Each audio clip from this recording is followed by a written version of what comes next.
Okay, we've got some late signing going on, but we'll get started at this point. I'd like to tell you just a little about SCORE and what SCORE does. Uh, we're a organization of over 10,000 volunteers and almost 300 chapters nationally. SCORE is a nonprofit, a 501c3 organization, and we are a resource partner to the Small Business Administration. What do? We help small businesses start up and grow. And we do this by providing free video, email, or telephone mentoring, live online workshops such as this one, either at no cost or for a nominal fee, and a library of free articles, checklists, on-demand courses, recorded webinars, templates, and more.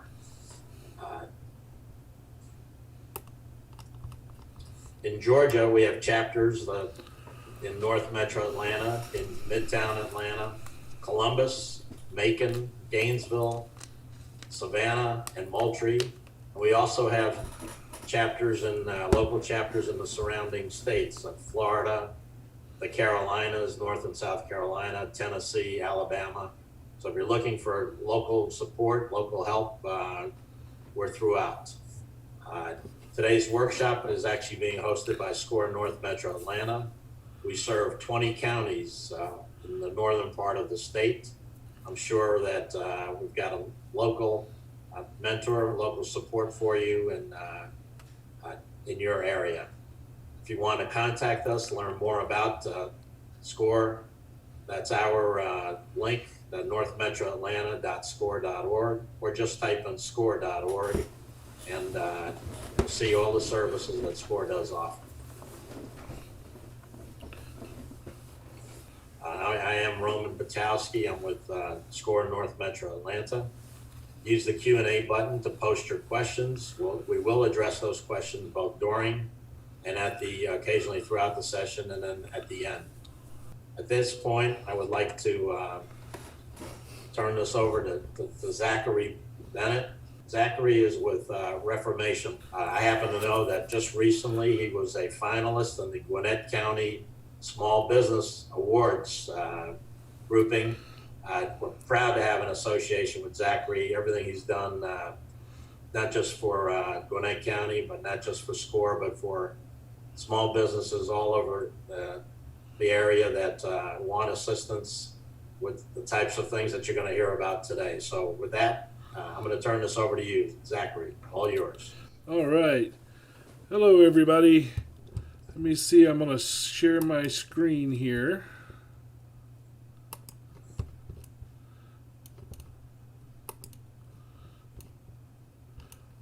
All right. Can you see the screen okay?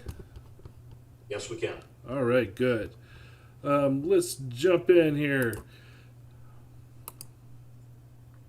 All right, does everybody know who this guy is? Alex P. Keaton, Marty McFly. Yes, this is Michael J. Fox. You know what the J stands for? Of course you don't, because it doesn't stand for anything. He arbitrarily added it so that he would not be confused with this guy, a previously established actor that was already in the William Morris Actors Database. And it's the same reason I go by B. Zachary Bennett, though the B is actually my first initial and not just come up with out of thin air the way Michael J. Fox did. Because in the database for 2020 and 2021, Google, if you search Zachary Bennett, you will get this guy. And as much as I would love to be a younger Canadian actor from Toronto, I am not. So, on the interwebs, I am B. Zachary Bennett. And I am everywhere. These are the social media handles that I have. If you wish to follow my content after spending some time with me today, I welcome you to do so. The best way to do that is to go to my website, and you will find all of the links there. Now, who is this B. Zachary of whom you speak, and why would I want to follow his content? Well, I am a marketing executive that has been in the industry for more than 25 years. I offer fractional and interim CMO services to several corporations around the Atlanta area. I also do one-on-one and corporate consultation. I am a partner with SCORE, as Roman mentioned. I am also affiliated with the SBDC, various chambers of commerce, and I do workshops for different organizations and corporations around the area as well. I'm also the author of Married to Marketing, which is a book that I actually put out during the quarantine. And then I'm a frequent contributor to the Gray Journal. And the biggest piece of my time is I have both an award-winning agency and podcast, Reformation Productions and Straight Shot Marketing Podcast. So why do I spend a lot of my time serving the business community? Because I believe that an enlightened business owner is a better business owner. I believe in the concepts of free enterprise, pure capitalism, and the freedom of destiny. In other words, I believe in the American dream, and I want to support that. So I think that business owners, they contribute to our economy as they provide for themselves, their family, and other people. They employ workers that provide for their families, all by realizing their dreams. And if I can be part of that, I'm on board. I am also one of you. My day job, where I provide for my family and employ others, is Reformation Productions. Here's my company information. Reformation Productions is a full-service marketing agency. We pride ourselves on using a more scientific, proven approach to business communications, and we are hell-bent on helping companies accomplish effective and efficient marketing by providing fresh ideas, creative design, and effective strategies that work against a backdrop of proven success within the traditions of business. We do not try things. If we do something, it's because we have reasons to believe that it is going to work. So my other side, like I mentioned, is bzacharybennett.com. There you can get my book, see where I'm going to be speaking next, check out my blog, etc. So I told you a bit about me. Now I want you to tell me a bit about you. Roman is going to send out a poll for you guys just to let me know where you are in your business career. So as you fill that out, I am going to continue. All right, so I am going to go over a lot of high-level basics on the general understanding of social media by businesses today. But I am not going to cover everything. However, you need to know it. So I recommend that you subscribe to Straight Shot Marketing Podcast on YouTube or on Apple Podcasts and find the episode called Social Media 101. There's also an app for Straight Shot Marketing Podcast that's available on your smartphone's app store if you prefer that. On this podcast, I'm also going to be doing an in-depth examination over each of the top platforms over the next several months. So subscribe, hit notifications. I will be covering all of the bases on this show in a lot more depth than I am able to do today. I also have a community text number where you are welcome to text me at any time with your questions, and I try to answer them as frequently as I can there. All right, so our agenda for today. All right, I'm looking at our polls over here. It seems the majority of you are starting a new business, with number 2 being you have an existing business that is functioning. So good. And then retired people, 4 of you are bored and trying to find something to do. I appreciate that. All right, so our agenda for today, I'm going to go over a few high-level basics, like I said, of social media, and then I'm going to hit our topics for today. So Facebook, which is the B2C part of what we're talking about. Particularly near the end, I'll start to talk about the 2020-2021 changes that Facebook has made. I know a lot of people may have seen some changes or at least heard about them. We will talk about those. We'll also talk about LinkedIn, which is the B2B part of this. And then we'll do Q&A at the end as well. So as we get started here, we'll start with the philosophy and the understanding of social media and marketing. The first thing to understand is that marketing is not a choice. For a business owner, it is a necessity. You have to communicate your business in order to stay in business. If you do not, you have a hobby, not a business. And a lot of people have difficulty understanding the difference between the two. So I'm going to help you out here. Businesses are intended to make a profit, whereas hobbies are mostly for personal enjoyment. Okay? Businesses have compensation transfers from user to customer or customer to company, which means money changes hands. Hobbies don't care if you make money or not. Businesses make proactive activities to generate more awareness of the business and to generate more money. Hobbies don't care if you tell other people or not. Businesses take investment in both time and money, and hobbies are done on your personal time with little proactive investment that is necessary.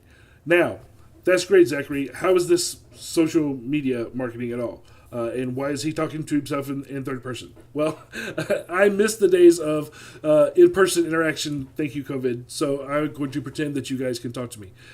Anyway, for business, social media is a tool. It is a marketing tool. And marketing is business communications, taking your business to the marketplace, right? That's what it means. That's what it stands for. And the goals of marketing include making people aware of you and your business.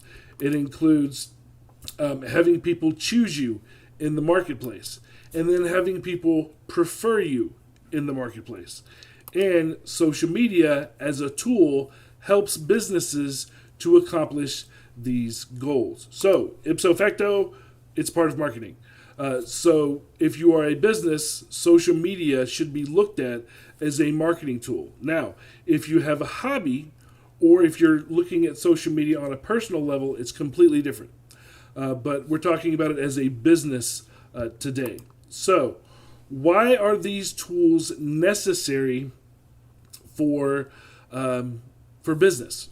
Well, the first reason is that they live on your smartphone, and everybody's attention is on this little device right here. So your smartphone is where everybody is spending their time.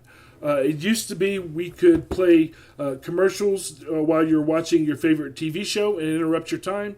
Nowadays, if you're not going to the bathroom or getting snacks during your commercial, you're on your phone looking at your social media. People take it with them to the bathroom. It's the last thing they do before they go to sleep. It's the first thing they do when they wake up in the morning. Everybody's attention is on the smartphone. So that's the first reason. The next is it helps you to increase brand awareness for your company. It also helps you to build an audience and to build brand loyalty to your business. It's also become a way to become verifiable as a business. Nowadays, if you are not on social media, people want to know why. They assume you're not a real business if you don't also have a social media presence. So it makes you verifiable as a business. It also does help you to market your services and the products that you have. It helps you to showcase your company's messaging. It helps you with search engine rankings. Everybody's always talking about getting on the first page of Google, which we'll talk about a little later. But social media, all of them are indexed very well on the search engines. So it helps you with your search engine listings. It also makes it easier for people to pass on your information. That is to ask for referrals. I know most of you that have used Facebook have seen where people ask for recommendations for things. It makes it very easy for that. And it has taken over television as the number one media for marketing. And it's done that because it lives on your smartphone and it's where everybody's attention is. Again, can't reiterate that reason enough. So, why do businesses use social media? It's because, like I said, businesses trade on attention, and we always have. Businesses have always traded on attention. You can think of it this way, okay? The internet is the world's newest type of broadcast. Okay, millennials will never know life without it. The same as the older generations, boomers, Generation X, Gen Y. We didn't know life without TV or radio. But I am Gen X, so the internet is new. So think of social media channels as broadcast pathways that have people's attention more than any other broadcast channel does now. It is more targetable. It is highly targetable. And the reason that it is targetable is because data. Social media is done over the computer or smartphone, where data is offered up by the user, collected, and then utilized by businesses to serve up relative marketing. None of the other channels in our history have been able to do that because they were not in a place where you could collect data easily. Radio waves, we could not collect data. Television, we could not collect how many users. We tried with Nielsen, right? But with social media, it is so much easier to do that, making it more targetable. Now, B2C's number one channel on social media is Facebook. B2C is business to consumer, for those of you that don't know. And B2B, which is business to business, the number one channel for that is LinkedIn. A B2B business would be somebody like a printer. So a business would need to get their, if you're a restaurant and you need to get your menus printed, you would go to a printer. That is a business going to another business. That's B2B. However, the restaurant itself is B2C because you sell your product, your services, your food, your wonderful steak to the general public, to a consumer. And your business can be both. So it's important to know the number one channels for each one, which we're going to talk about a bit today. Now, again, the social media data is superior because it lives on your smartphone. It is always in your pocket. Most people don't go to the bathroom without it, like I said. Now, which channels should a business use when using social media? Well, that's going to depend on who they are and who they are trying to reach and why they are trying to reach them. Everyone carries social media in their pockets, but not everyone uses the same social media channels. So what you see on the screen here, these are the top social media channels that we have at the moment. You probably recognize their icons: Facebook, YouTube, Instagram, Pinterest, LinkedIn, Snapchat, Twitter, and then TikTok. So now, next question to pop up in our poll here is which channels do you personally use? So Roman, if you would throw that up. Let me know which social media channels you use personally and select all of them that apply. So Facebook, Instagram, LinkedIn, Google My Business, Twitter, etc. Just select all the ones that apply to you personally. No, not just your business, but you personally. What do you use out of all of these options? So that includes podcast apps. If you don't use any, click none. Now you can't click none and then click other ones, but yeah, let me know which ones you use. And as Zachary says, these are multiple choice. You certainly can use more than one of these, and we have to assume that you are using multiple ones. Yep. All right. So while you're doing that, I'm going to continue here. Now, before we get into a lot of the how behind social media, we need to talk about the why. And since social media is just a tool for marketing, that's going to bring up the actual subsects of marketing. And we're going to talk about two of these today, as they are related to social media. So the first one is brand marketing. The second one is direct marketing or intent-based marketing. Brand marketing is focused on the long term, whereas Direct marketing is focused on short term. Direct marketing, intent based marketing includes search engine advertising like Google. Okay. Brand marketing is not about intentional sales, it's about gaining preference and recognition in the marketplace. It's about showcasing your brand. And to do this, you have to have a brand. So, let me illustrate an easy way to tell if a company has a brand. Now, okay, my polls just popped up. Let's see. As I suspected, everybody is using Facebook, the far majority, followed by LinkedIn. Good. Instagram, Google My Business, Twitter, Medium. Good. And of course, YouTube. Oh, a couple people on TikTok. All right. That tells me we have an age range here in the audience. And then some people, okay. All right, good. And we have none for IG Reels. You might explain what that one happens to be. IG Reels is the Instagram version of TikTok. So for those of you that didn't know, Zuckerberg, who owns Instagram and Facebook, has decided to once again copy another company. And so he developed IG Reels as a way to compete with TikTok. So if you go to Instagram, it's actually an icon that's on there where you can watch long form video. That is IG Reels. Okay. So yeah. I do have a question that's popped up in these. Is there a best channel for marketing real estate? It depends again on who your customer is.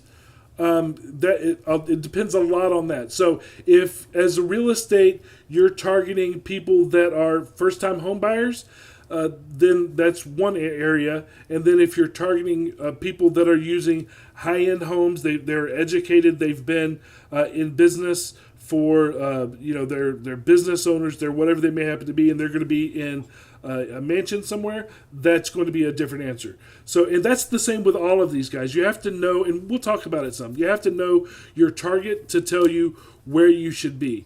But, I'm going to get ahead of myself. Facebook and LinkedIn are the two we're talking about today. Those are going to be your two number one for the majority of you, unless your target is younger people, in which case it will be different. But my experience talking on these webinars, most of you are going to fall into the older people categories. But we'll talk through it here in a few minutes. All right, so in order to use brand marketing, you have to have a brand. So let me illustrate the easiest way to tell if a business has a brand. Now, this is not my illustration. This comes from Seth Godin. He does keynotes for much larger audiences than I do. He was a frequent contributor to Fast Company magazine, and he is in the AMA Marketing Hall of Fame. Most of you did not know or care that there was such a thing, but he's why I agreed to become a writer for Gray Journal. But anyway, to the illustration. If Nike was to build a hotel, okay, you can look in your mind's eye and have a pretty good idea of what that hotel would look like. You can see the inspirational posters that are in each room, the jerseys that are used as decor. You can just see it in your mind's eye, right? That is because Nike has a brand. They own a personality in your mind. Now, if Hyatt, a hotel chain, was to build an athletic shoe, you have no idea what that would look like. That's because Hyatt doesn't have an established brand. If your business can swap signage with your competition and no one knows the difference, then you have no brand. With no brand, companies choose direct marketing because they don't have a choice. All right? Hyatt markets on Travelocity and Google, where the intent is that you're there to buy something. It's intent based. You go there because you intend to buy. Right? Sounds good, right? Let me show you. This is what kills companies that has no brand. Here on Travelocity, you can see listings of all the same hotels, side by side, cookie cutter, one by one, samesies all the way down. Okay? Then if you look here, this is sort by price. And that is all you have to go by. Otherwise, this hotel is just like any other hotel at the same level. Brand brings value to the company. And it's the reason to choose one over the other outside of price. Now, when I say value, and before you don't believe me and you say, I'm just marketing for direct intent based because I want fast sales and Travelocity and Google name your price tool are good enough for me, let me show you this. This is Star Wars. Star Wars sold for $4 billion based on their brand alone. There are lots of sci-fi movies that have been made. There are a lot of legendary sci-fi movies that have been made that do not have the brand that Star Wars and George Lucas commanded that was worth $4 billion. So with that, how much do you think Coca-Cola is worth? What about Apple?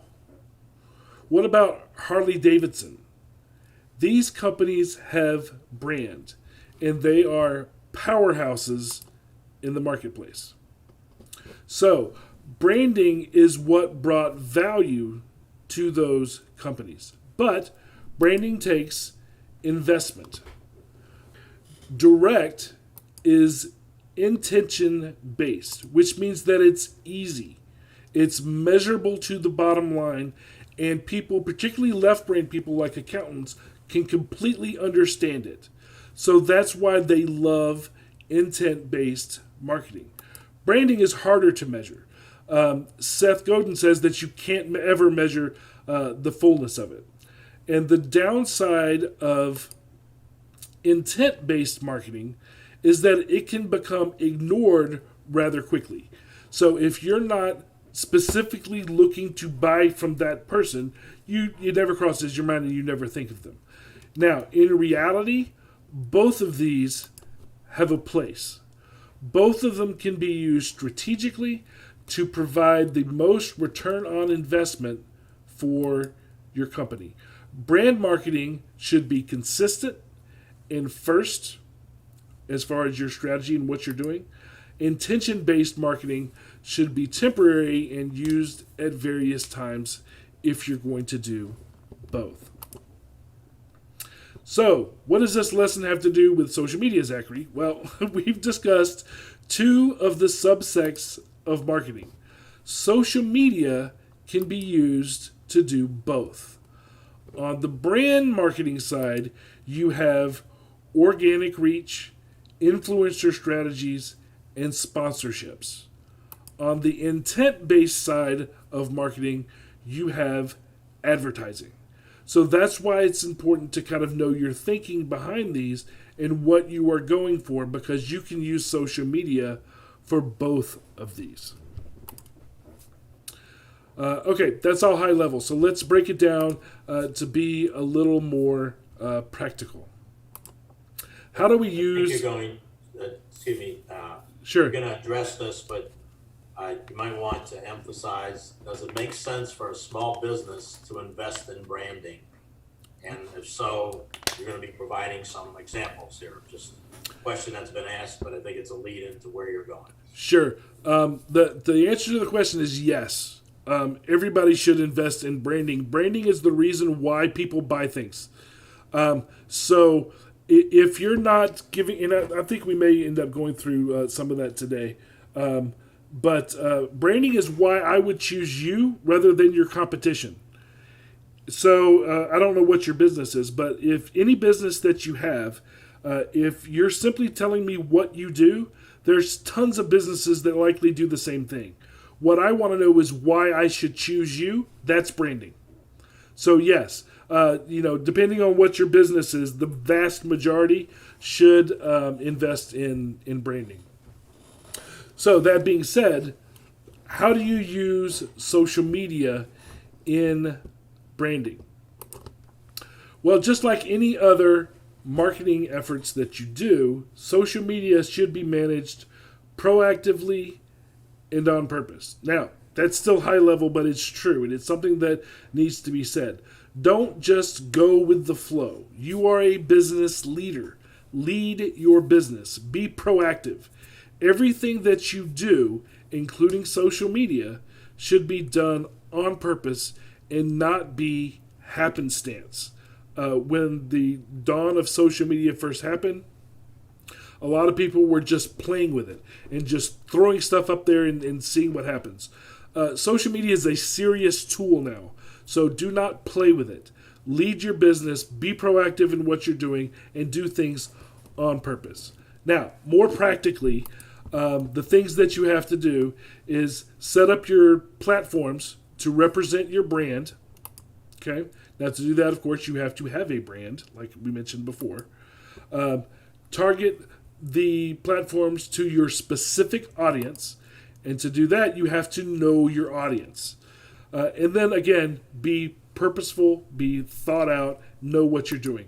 These pieces are the homework that you have to do before you jump into this thing called, marketing or social media. All right.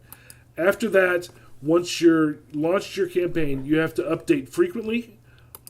You have to be well maintained, and you have to be current. This is part of the upkeep of being on social media. So, practically speaking, the efforts that you do to use brand marketing on social media would be these 6 things. Now, you ready to go a little deeper? Let's go deeper. What are the best practices behind using social media as a business? We're going to use a metaphor here. So, can you guys think creatively? Good. Here we go. For business, the physical world is your office, stores, signage, your sales reps, newspaper, magazines, collateral, radio and TV are part of the physical world. And we're going to call that Earth. Okay? You also have conventions, events, open houses.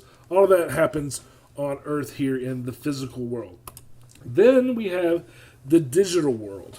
Now we're going to say that is the space above the Earth, because the marketing team at Compaq developed the term the cloud to sell storage servers. And since then, we have all decided in our minds that the cloud is above the Earth because that's where clouds would naturally be. And so using that analogy, the internet would be like the Milky Way in outer space. And that's where websites and social media lives. Okay? Now we are going to get Facebook specific. So, Planet Facebook. Facebook is one of the many websites and social media platforms that are out there on the internet in the Milky Way. And we're going to talk about Facebook because Facebook is the number one for B2C.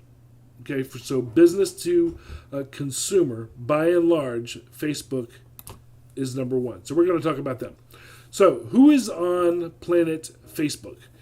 In consideration of our time today, I'm going to jump ahead. You can look up statistics on your own, but basically everyone is on Facebook. Well, virtually everyone. There are, and they are on it multiple times a day, all day, every day. Some of you are probably watching your Facebook right now instead of listening to me. So because so many people are on Facebook, more than 70 million businesses have decided to utilize Facebook to interact with those audiences on the platform. So what's the number one way to do that right now? Well, that's going to be using video. 49% of consumers engage with branded videos. Facebook users spend 3 times longer watching live than normal video. So normal video does really well. If you do a live broadcast, then your people are 3 times more likely to watch it for longer than they would if they came across it in their feed. Now, another thing about live video, and we'll talk about this in a minute, is that the algorithm does different things for live video than other video as far as notifications to folks, and we'll talk about that in a minute. So live video is good too. So why should I establish a resident on Planet Facebook? Well, the first reason is because your consumers are there and they expect you to be there. Like I was mentioning before about viability as a business, if you're not on Facebook, people want to know, why are you not on Facebook? Do you have something to hide? Do you not care about your customers? What is it that is keeping this business from being on Facebook? Maybe they're new. Maybe they are not contemporary and they're antiquated in the way that they do business. To have a viable business nowadays, you have to have a digital presence. It's also a place for you to interact with your customers. It's one of the few times, other than in person, that you can actually interact with your customers on a regular basis. It also helps you to cultivate and showcase your brand to the public. So that's going to promote awareness. It's going to help promote loyalty, increase repeat business. It's going to help you to solidify your positioning in the marketplace. And it's going to help you to further communicate whatever your brand messaging is. Now, if you don't know what your positioning is or your messaging is, those are additional conversations that we need to have. But it helps you to do all of those things. The next thing is it helps you to get consumer referrals. It's one of the easiest ways to get referrals and reviews is through social media. And a lot of people look at those on the internet. It should be part of your overall digital marketing plan because social media, Facebook, helps with search engines. It helps you to build up an audience, and I'm going to tell you how important building up an audience here is in a few minutes. It'll help you to connect with people that are influencers. And if you're going to do ads, you have to have a platform built on Facebook before they will allow you to run advertising. And then there's also customer relations. It makes customers feel listened to, feel important, and feel special if you have a presence there to talk to them. So, back to the best practices and more basic fundamental understanding in regards to the operations and interactivity of Planet Facebook. There are 5 basic areas of service that we at the agency provide for our clients regarding social media management. So I figure that's a good way to kind of break down what you need to do on the Planet Facebook. So I'm going to walk through them with you here now. The first thing that you need to do before we talk about those is your homework. This is to reiterate the idea of what you have to do before you start going on any social media, including Facebook. In preparation for working on Facebook, you need to know the following. You need to understand, have a fundamental understanding that social media is a channel for business communications, just like any other channel. You need to respect that social media is not only just as powerful as billboards or television or radio, but it's now the preferred method that companies use. So you can ruin your business with social media just as easy as you can ruin it by running a bad commercial. So you need to have that understanding up front.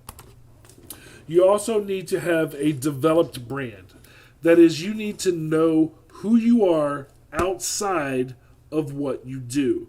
You need to know what your brand actually is, so that you can then communicate that through social media. You also need to know what your messaging is. That is, what you are going to say to the public that will help them to remember and then choose you in the marketplace. Knowing what you're going to say is a huge piece of preparing to be on social media, where you have to say stuff on a frequent basis. Okay. You also need to know what your look and feel is, so that you can remain consistent as you tell your story across the digital platform. It takes 7 times statistically for somebody to see something for them to remember it. So, using that as a barometer, if every time you put something out, the look and feel is different, they are not going to remember who you are. Because that counter is going to start over and over again. So you need to have an established look and feel for your brand so that you can start to become remembered in the marketplace and on social media. All of that needs to be done before you make your first post. You also have to understand that it's going to be an investment in time and or money. Anything worth doing is going to be an investment in time or money. You need to understand how it works or trust someone else who understands how it works. So that's kind of the fundamental, basics before you ever get on the platform. So now let's talk about getting on the platform. We're going to assume you already know all of this, and we're going to move to level 1, which is setup. So building, or if you already have one built, revising your social media profile, and then ensuring that it's brand compliant and consistent in its messaging. So we need to make sure that, again, while you had to know your brand, we have to make sure that everything that you do is consistent on the platform. And here's what that actually looks like. So graphics, you need to have an established look and feel so that all of the graphics look like they belong with each other. Your copy and your text that you use on the platform need to be in your brand voice. Is your brand serious? Is it casual? Is it laid back? Is it silly? Is it edgy? You need to make sure that whatever your brand voice is, you're using it to communicate on the platform. All right. The next thing was interactivity between the platforms, and you can see that I crossed that out. That is one of the changes that has been made in the social media world. It used to be that I could connect Facebook to Twitter to Instagram to everything else, and if I posted on one, it could go across to all of them. We don't do that anymore. So if you have an established business and you have been doing that, my advice is to stop. The algorithms have changed, and they don't like it when you share content between each other anymore. So it's important to make contextual content that is specific to the platform that you are on. Next, they have custom tabs on the Facebooks. So it's important to know how those work when you're setting up your program.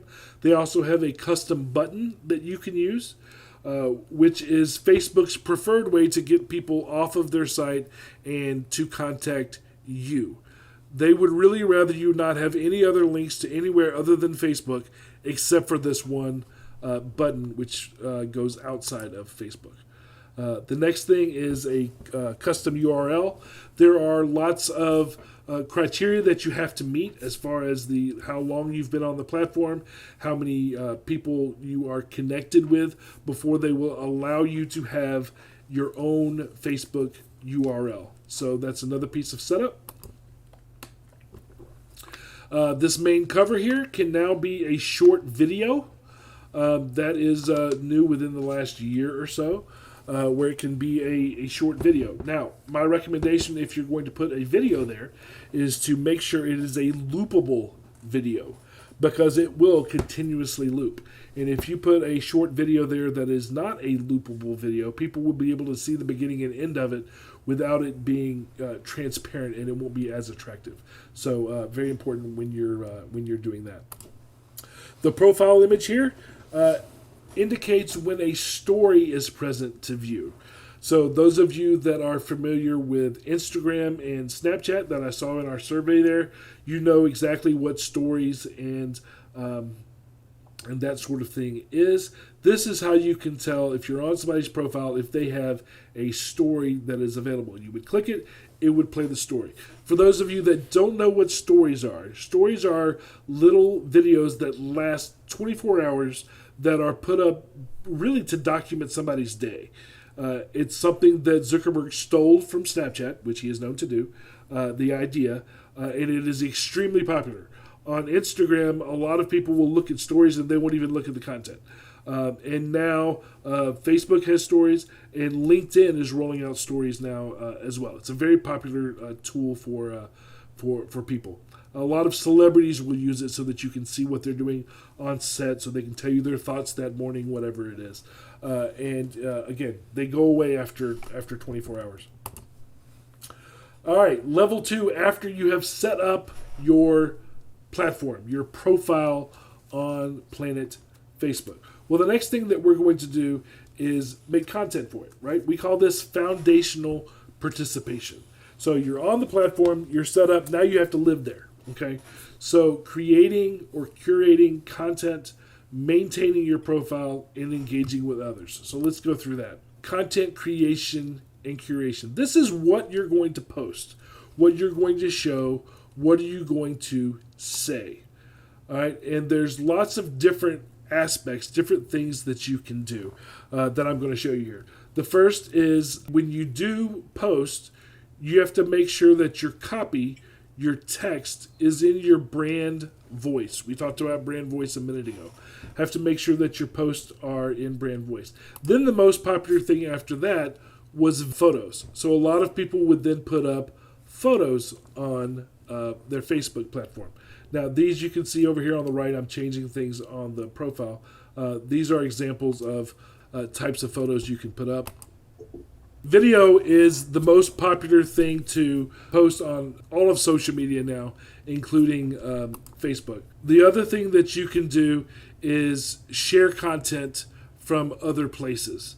So we'll talk more about what that looks like. There are also things called cinemagraphs, which are moving photos. You can see here, this is a still picture, only the liquid that is pouring out of the can is still moving.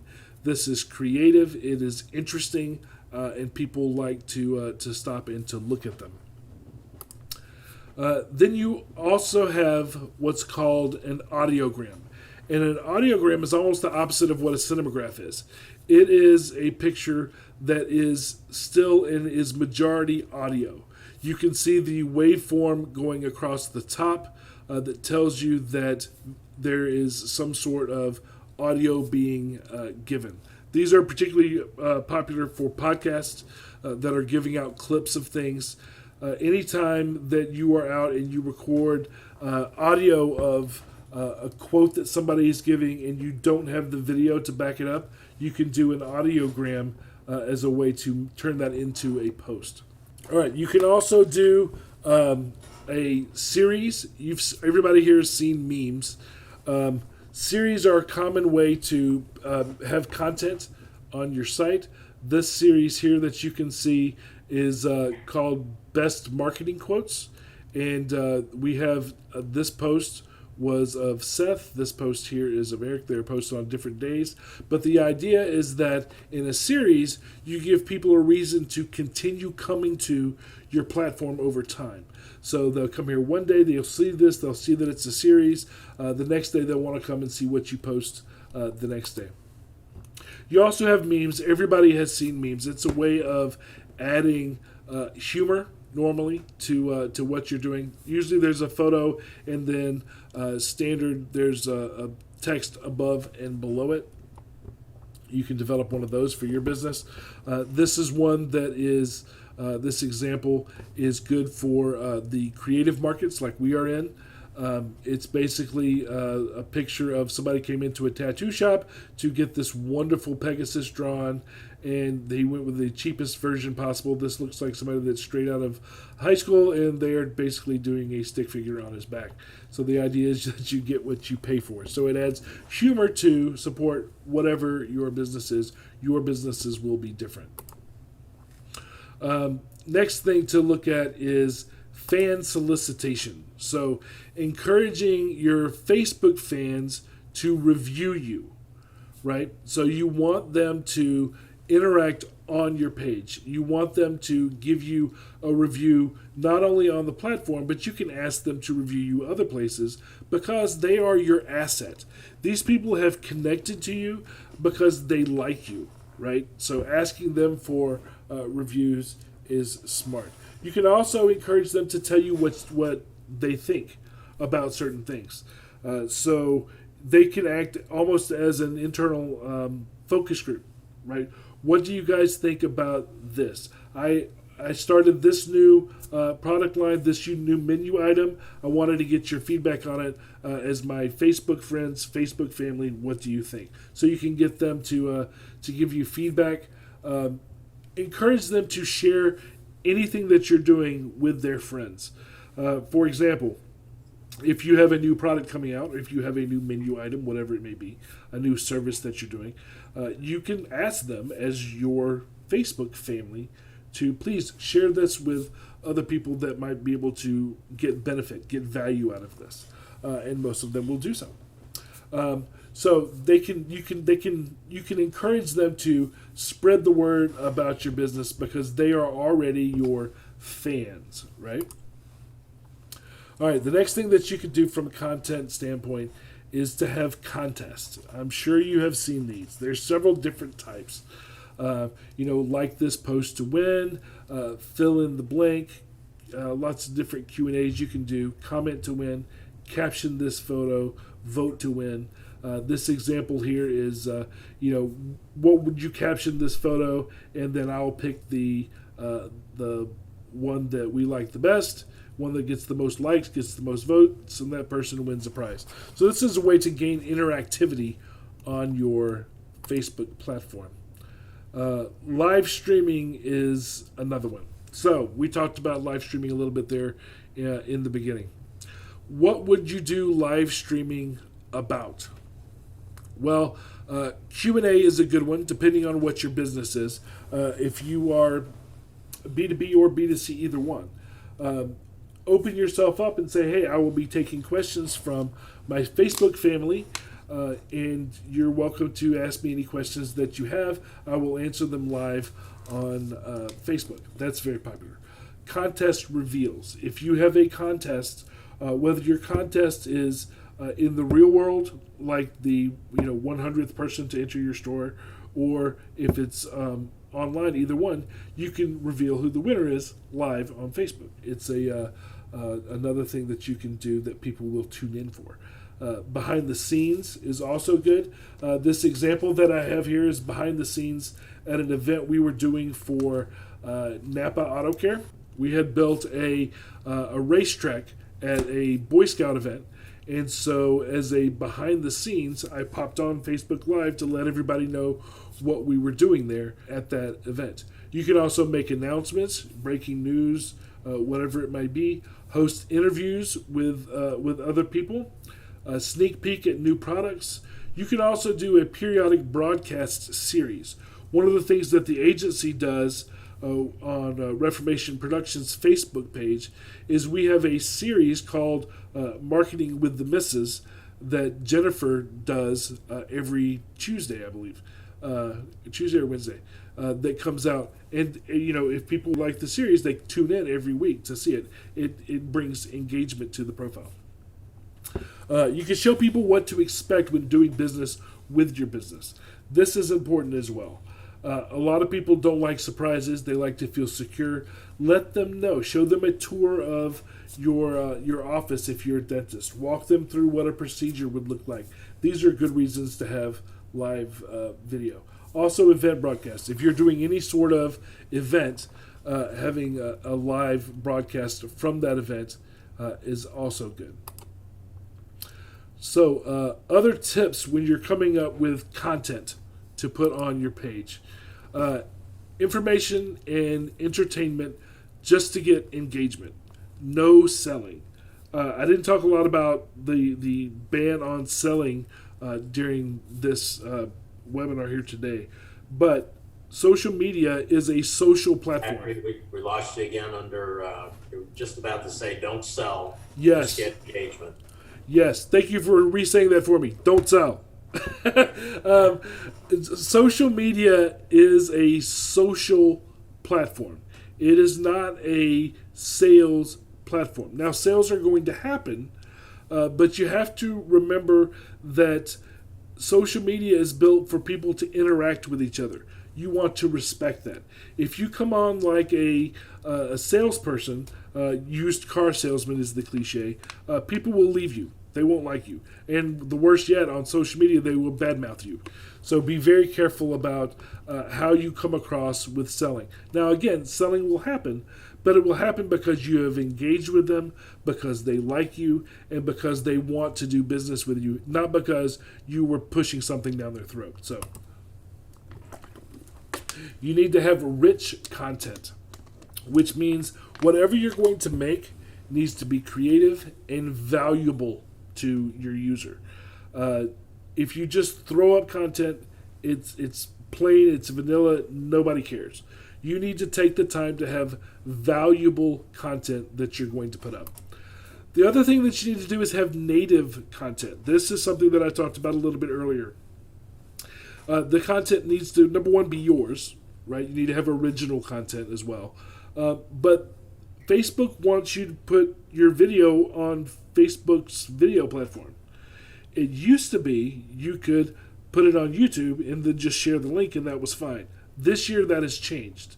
You can still do it, like able to do it, but the algorithm does not rank that as highly as if you were to post the video on Facebook, host it on Facebook. So that's a relatively new thing. We'll talk about more new things that Facebook is doing later. LinkedIn, by the way, is the same way. So if you're going to host a video, they love video, but they want you to host it on their platform. Polls and engagement. So a lot of them, just like you saw here on Zoom, we have polls that we can do where you can poll your audience things. You can do the same thing on the Facebooks. Vary up your media. That's another thing. Don't always do the same thing. It gets boring to people. Vary it up. So do photos sometimes, do carousels, do pictures, do video. Mix up what you're putting out there. The other thing that you can do is collaborate with other people. You see this a lot on YouTube in particular.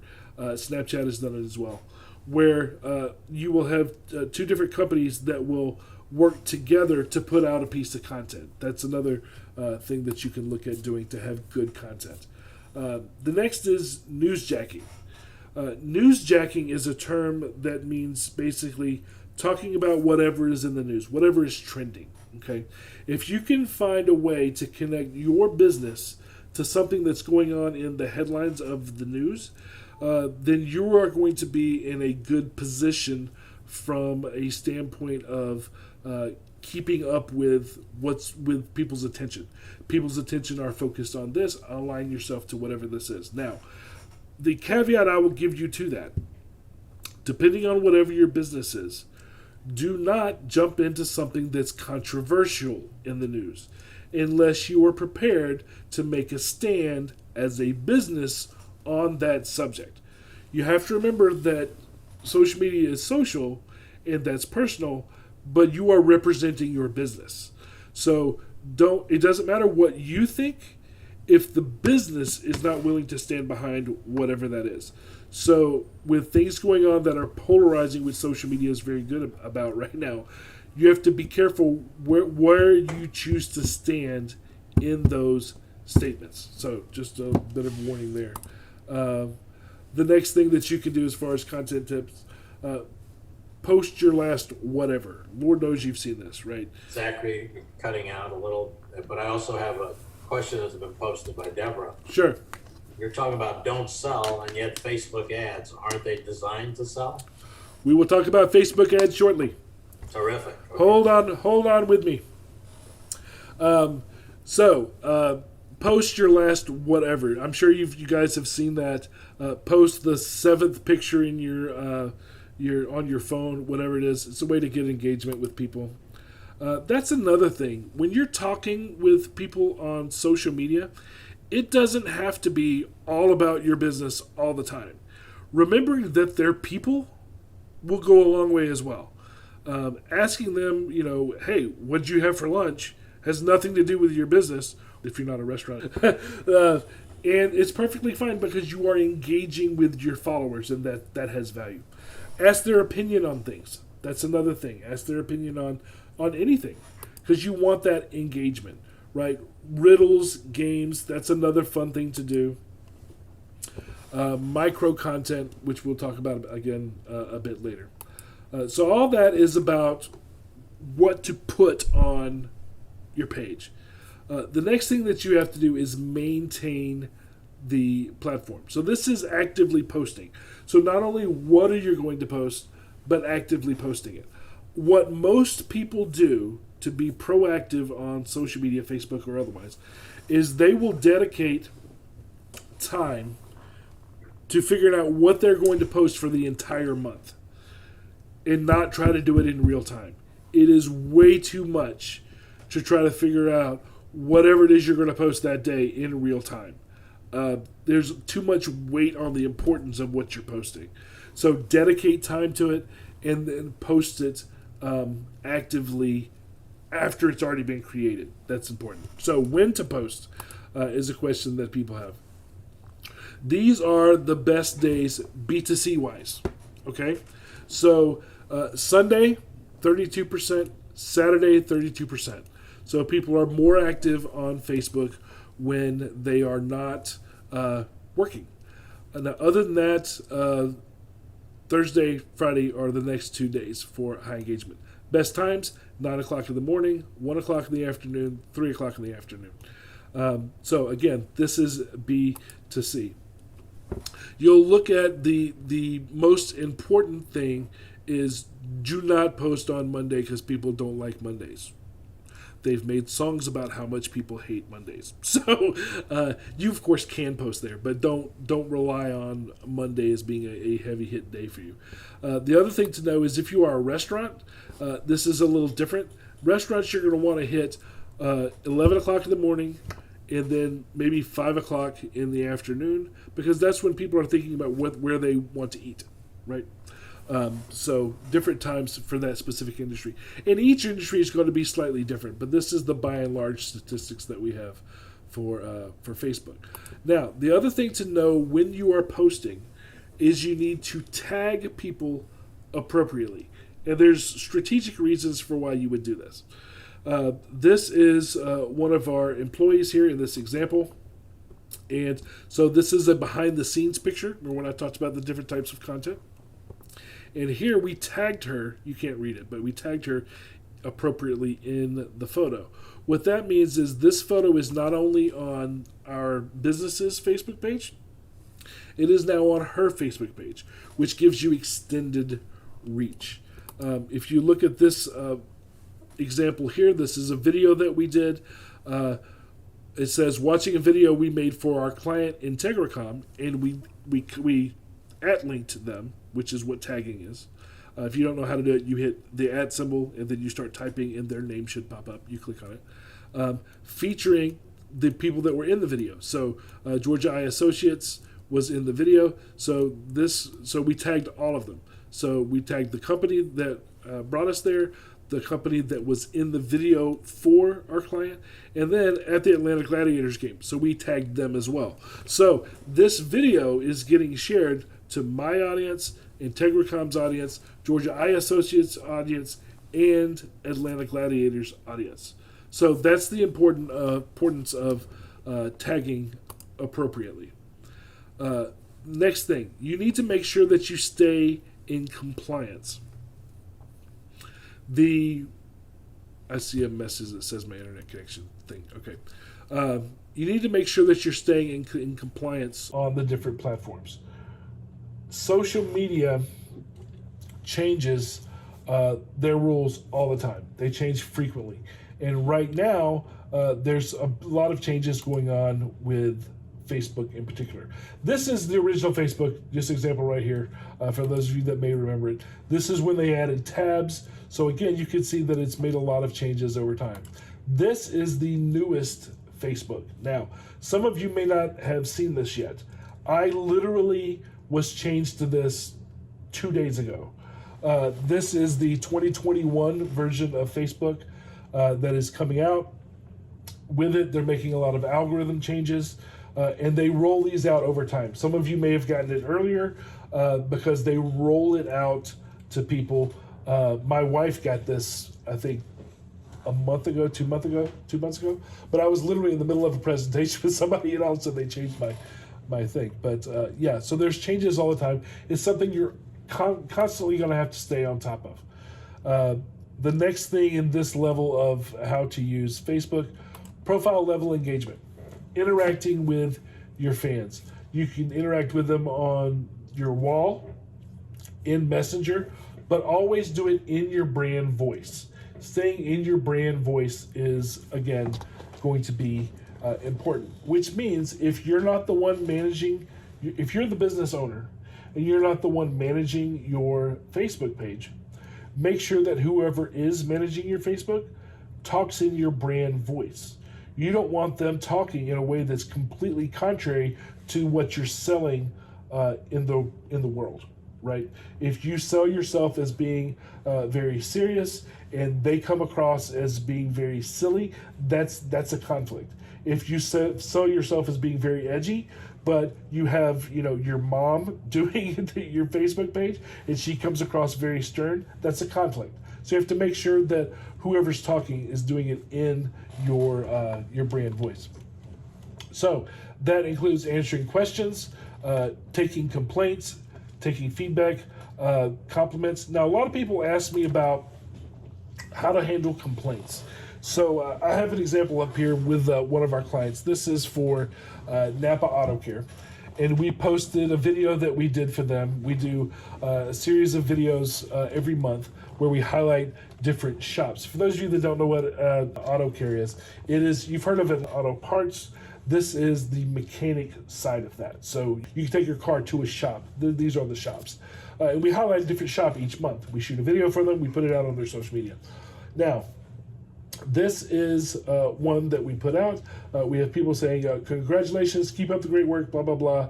And then we had somebody that complained. They said, actually, no, it isn't. They did this wrong, blah, blah, blah. And they complained about how horrible the shop was.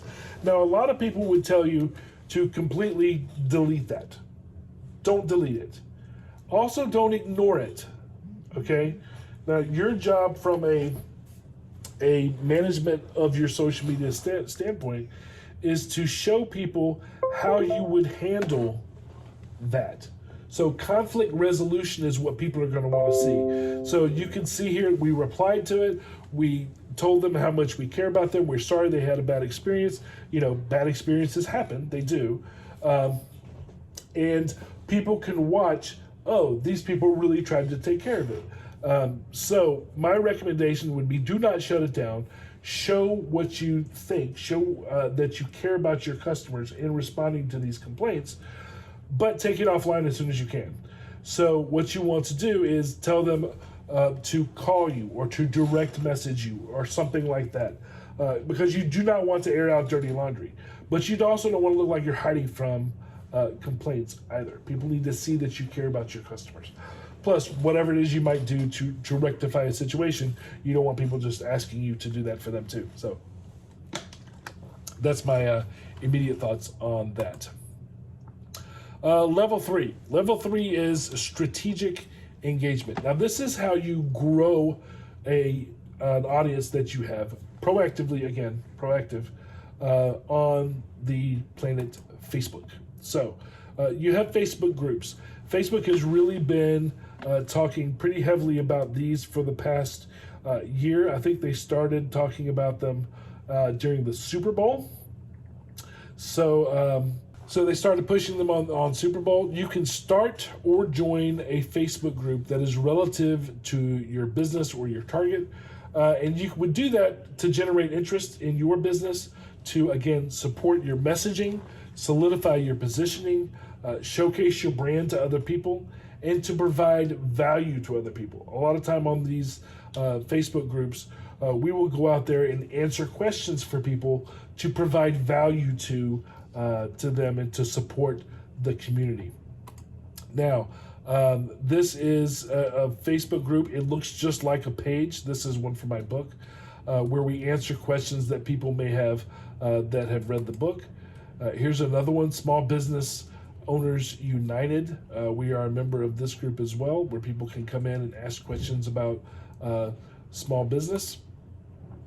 And then here's another one called The Truth. This this was born out of the fact that there's a lot of sharks in these groups. You have to be careful nowadays because there's tons and tons of charlatans out there that are trying to just sell you stuff.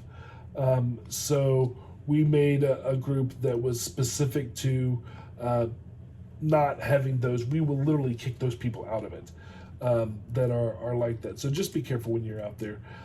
Do not sell, do not push, do not mislead, and watch out for charlatans. Nobody, and I'll tell you this, because if you see other people doing it, don't join them. They'll put out some post, and every answer will be trying to shove some product down somebody's throat. People hate that. Don't be that guy. And watch out for people that do that when you're out there as well. A lot of people join a group and then leave a group for that very reason. Level 3 also includes direct interaction. So that is seeking out and interacting with potential customers using Facebook.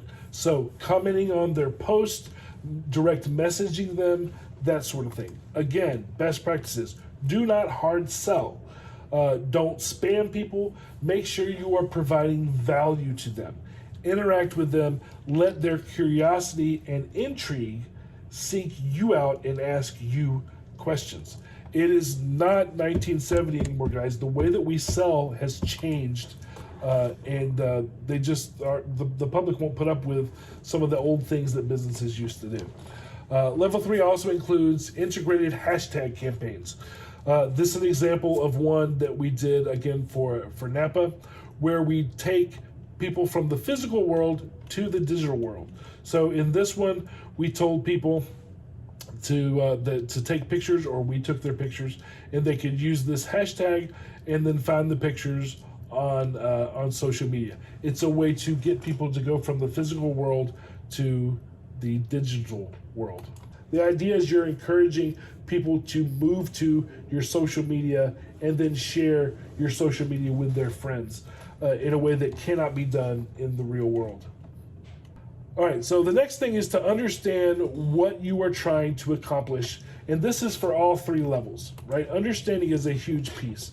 Social media management, which is what levels 1 through 3 are, is not a quick tactical plan for generating sales, but it is necessary if you're going to be successful.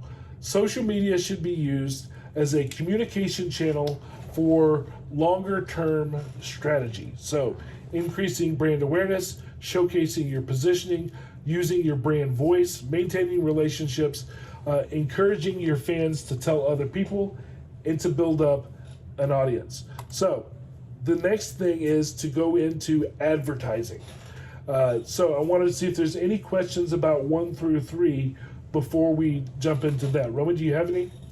Yes, we do. This one actually backs you up a little. What's some examples of brand voice, Paris asks? Brand voice is all about how you talk. For example, if you look at Apple, Apple is a premium brand. They consider themselves to be geniuses. They are very clean. They are very innovative, right? That's their brand. So when they talk to you, they don't talk to you like they don't know what they're doing. They talk to you from a position of authority because that's their brand. You're coming to them because they are geniuses. When they talk to you, that's how they will talk to you. If they were to talk to you like they were a surfer dude, there would be a disconnect. That's what brand voice means. Okay. Leslie asks, is it possible to ask for feedback, from the Facebook fans without having it visible to all the public? Just you and that particular fan? Yes. To do that, you would have to ask them to direct message you, or to contact you in some other way. So they could, call you, email you, something like that. So that's not going to give engagement to your profile, which is what I was talking about. But you can definitely get them to, hey, send me your opinion by calling this number, by emailing me, by direct messaging is probably what you would do on the platform. So you're saying the trade-off is, if you're missing that everybody gets to see how you're interacting. Yeah. Versus keeping it private because you're concerned with what might be said. Yeah, keeping it private, it's still a good way to get engagement from them. No, not engagement. To get their input, but you're not getting the engagement, which is what the algorithm wants. You're skipping that part. So it depends on what your goal is. If you truly want their opinion, have them direct message you, and you don't have to worry about the algorithm. If you're looking for engagement, which is making your profile more popular, that's going to be you're wanting it to be public so that other people can engage with the content that's on there. Rhonda asked, should the interactivity you've been talking about be about your business content or other things? Both. When we get into LinkedIn, I'll talk more specifically about the different percentages. But you should talk about your business. You should talk about other things. But the most important thing is to bring value to the people that are there. So don't just me. Talk about what matters to your people. That's still part of your business. Give value in what you're putting out there. But there's nothing wrong with every once in a while putting a post in there that just showcases your personality by asking them, what's your favorite ice cream flavor? Whatever sort of non-related thing would still come from you if it makes sense from your brand. Deborah asks, how often should you post on Facebook? I've been told 4 to 5 times a week, but daily if possible. Yes, the more you post, the better. However, and we'll talk about this a little more later too. Some of the rules and things are changing, but generally speaking, the most content you can put out, the better off you're going to be, because you're generating more things, and the algorithm likes that. So it's again, we'll talk more about the rules here in a minute. But it used to be that I would not suggest that because then you were annoying people. But with the way that the algorithm works now, you can't annoy people because they're not going to see everything you put out. So put out multiple times a day, but make sure they're valuable. Again, valuable content is the key. I got one more, and then we've got a couple that you're going to be addressing in advertising. Okay. Tammy asks, please explain how to integrate your social media strategy with your personal website for your business. I'm afraid I don't really understand what that means. So I think it's kind of a mixed metaphor there, isn't it? It's your business is your website, and it's not a personal one. So you should have your social media should be listed on your website. Your website should be listed on your social media. It's all part of your digital presence. If you're talking personal as in an individual person, I would need more detail as to if you're a salesperson for somebody, as if this is a side hustle. So ask me that stuff towards the end so I can get a better picture. Yep. Okay. That's it. Then let's move on to the next one. All right. Go ahead. Yeah. There you go. All right. Now, things, like I said before, things change. And there's a lot of changes that are going on with Facebook in 2021. Organic reach has gone way down over the last 10 years. And it's going to go down even further in 2021, which is not something that people like, that businesses like. So here are some lessons that we can learn from our time using Facebook as a business. One, you have to invest in these platforms early to get the most out of them. Okay, when starting, they are wanting engagement, popularity, so things are free, things are cheap, and it is a great time to get exposure on these different social media platforms, Facebook included. Now, after the majority adoption happens, other businesses join in and the platforms start to get saturated. And the law of supply and demand makes the pricing of things on these platforms go up, right? And how hard it is to do things. Now, what once was free or inexpensive starts to be monetized, okay? Because the platform is going to seek to make more money because they are now more popular. You have to remember that these are businesses. They are looking out for themselves the same way you and your business is looking out for your best interest. Now, Zuckerberg can retire or sell or whatever he wants to. Now I think he's actually into it more for the fame and the legacy of it. But he wants to grow as much as he possibly can for the record books at this point. So there are restrictions that are being put in place so that he can make the most of his business as a business. So that's not a surprise. It's just that the internet is still relatively new, and Zuckerberg is, for those of you that don't know, Zuckerberg is the guy that started Facebook. He's just following what Google did before him. So if you search for things on Google now, all right, so this is a search for marketing agencies, organic search is hardly a thing. It is all ads. And people get upset when they see that things have changed. But in reality, how long did we think they were actually going to just continue doing this for free? As a business owner, you should never expect for things to continue being free. That being said, you should take advantage of them being free when they are free. With Google, you had people that were clamoring for SEO to get on the first page. If you remember a couple of years ago, depending on how long you've been in business, you had SEO companies coming out of the woodwork. I can help you get on first page. I can help you get on the first page. To help you with the sweat equity that it took to do that.